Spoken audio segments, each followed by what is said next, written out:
President Trump is over in China visiting President Xi, maybe the two most important men in the world. The United States wants certain things like the Strait of Hormuz to open up. They also want American business owners to be able to do business in China. And of course, China wants something. They want something, and they threatened the United States a little bit. We call it a thinly veiled threat.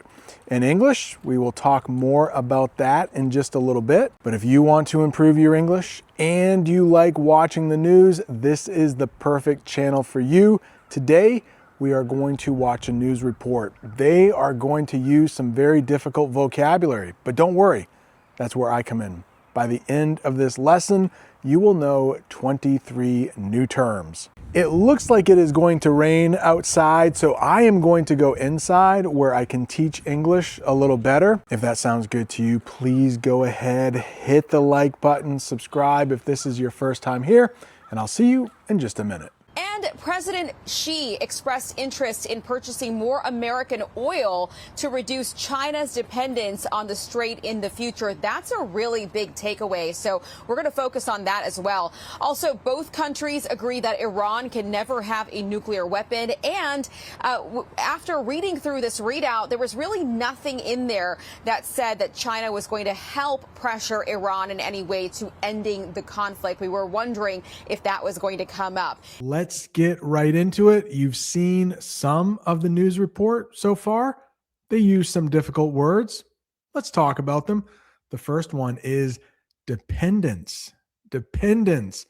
In a couple months, in July, the United States will be celebrating our independence from England. 250 years ago, the entire world has a dependence on oil, right? Or most of the world. Dependence. It means when you need someone or something to survive or succeed. Many countries are trying to reduce their dependence on foreign oil. So dependence means you need something or someone. Independence means you don't. Next, a takeaway. A takeaway. It's a noun. And it means the most important information or lesson you learned from a meeting, book, or presentation. Let me get rid of my picture here so we can see the sentence. My main takeaway from the class was that learning English takes a long time. Oh no, there is a typo in there. It should be takes a long time, and it does. Don't get frustrated. It takes many, many years to become better at English, and you are doing a great job. Next is a readout. A readout, it's a noun. It's something you can read, and it means an official summary or report given to the public after a private meeting between leaders. President Xi and President Trump met behind closed doors for about 2 hours. After their meeting, there was a readout given to reporters. Here is the sentence. The White House released a readout of the phone call between the two presidents. Come up. We have this phrasal verb. Native English speakers love to use it all the time. It means to be talked about or mentioned during a conversation.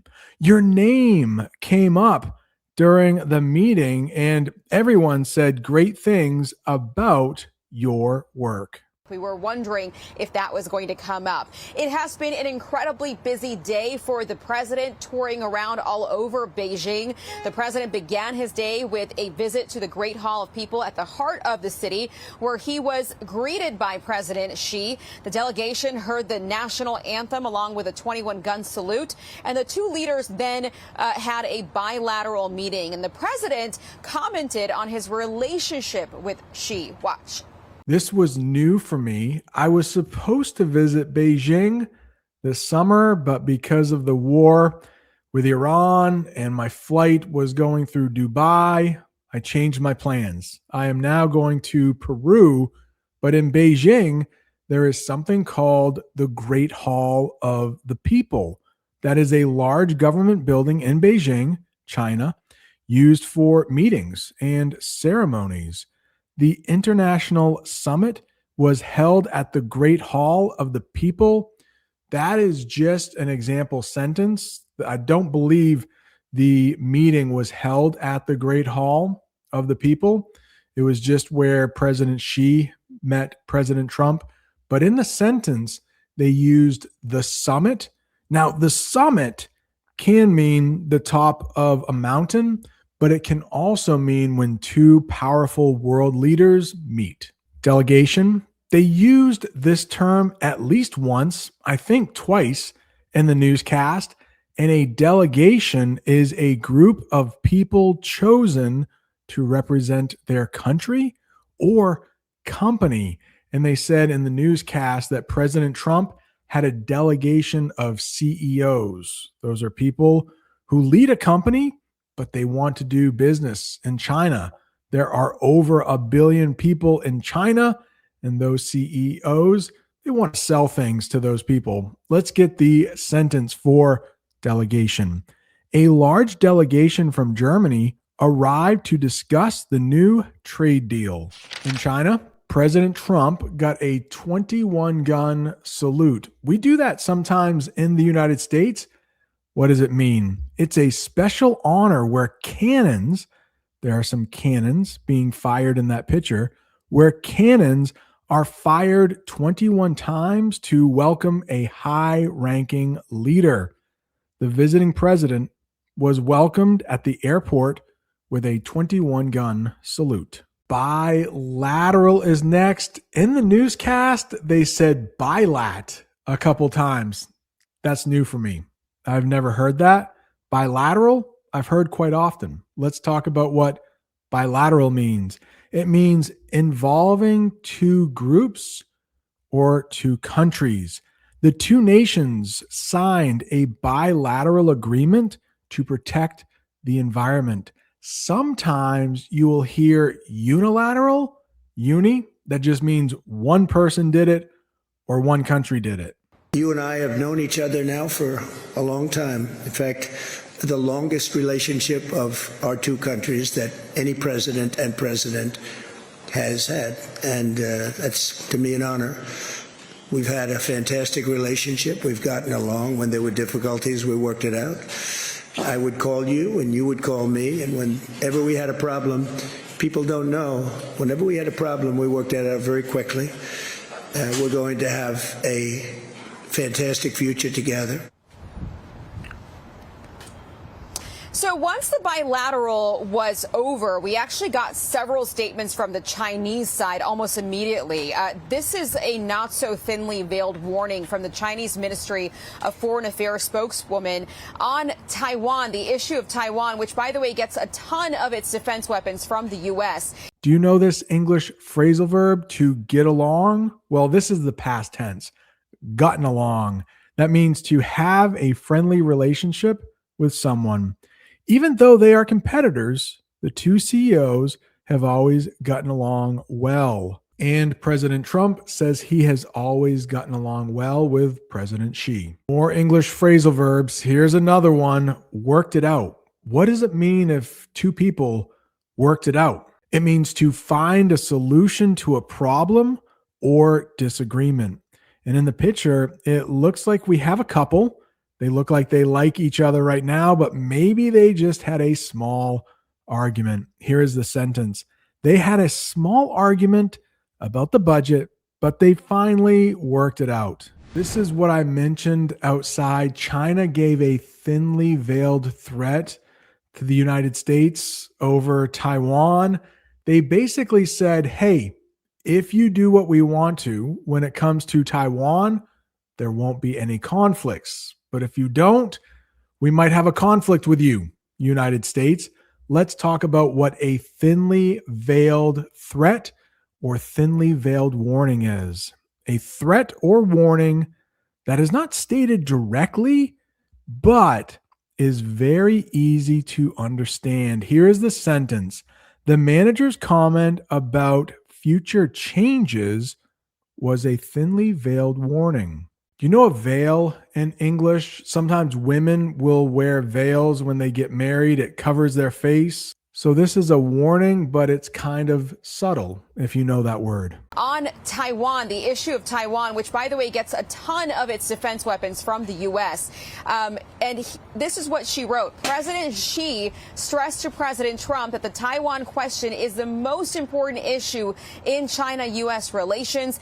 If it is handled properly, the bilateral relationship will enjoy overall stability. Now, here's the moment a reporter shouts a question at the two leaders about Taiwan, and watch what happens next. Stressed. Now, you can be stressed at work, but they used it differently in the newscast. It means to emphasize that something is very important. The doctor stressed the importance of getting enough sleep every night. And you can see her telling her patient, you need to get more sleep. I have a question for you. Please let me know in the comments, how many hours per night do you get when you sleep? I get about 8 hours. Stability. Stability. What does it mean if you have stability? If the economy has stability? If a country's government has stability? It is a state where things are steady, calm, and not likely to change suddenly. He did not feel stability in his current job, so he looked for another one. For your talk, sir. It's great. Did you talk about Taiwan? Great place. Incredible. China's beautiful. Yeah, neither wanted to say anything about it. Meanwhile, Iran looming in the background as a report overnight indicates that Iran may have taken a vessel near the Strait of Hormuz. While President Trump says he does not need Xi's help in ending the conflict, administration officials did go into this bilat saying that they were hoping to see China play a role, considering that it buys the largest amount of Iranian crude. What if something is looming? When I was outside earlier, there were some rain clouds looming in the distance. Let's get the definition. Something usually bad that is about to happen soon. With the looming deadline, the team had to work through the weekend. I would like to think I am playing a role in your English learning. It's probably a very small role, but what does it mean if something or somebody is playing a role in somebody's life? It means to be involved in something or to have an effect on a result.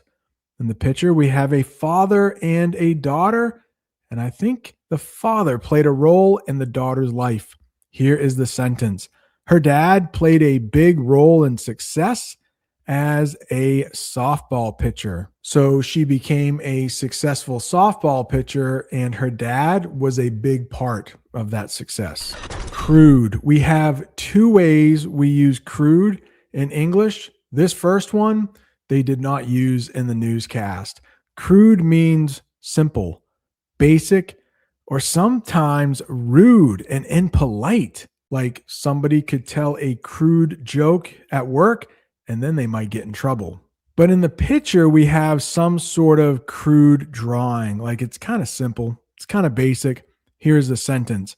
He made a crude drawing on a napkin to show us his idea for the new house. But this is the way they used it in the newscast. Crude oil. Oil in its natural state before it is processed into gasoline.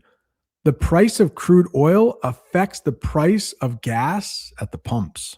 We've made the argument to the Chinese, and I hope it's compelling. The Chinese have ships stuck in the Persian Gulf because setting up a system that says we're going to let certain ships through but others not, it's easier said than done. It's a huge source of instability. It threatens to destabilize Asia more than any other part of the world. It's in their interest to resolve this. We hope to convince them to play a more active role. And remember, there were a huge contingency of CEOs that were present at the ceremony today. We saw them leaving the bilateral early, meaning that the president did what he said. He was going to make his first ask to Xi to open up China to these companies. Of course, the guys, they want to do business in China as long as it's safe to do business in China. Next, we have compelling.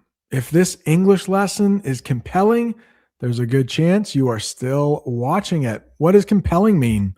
Very interesting or strong enough to make you believe something? The lawyer presented compelling evidence that proved his client was innocent. I love this saying we have in English: easier said than done.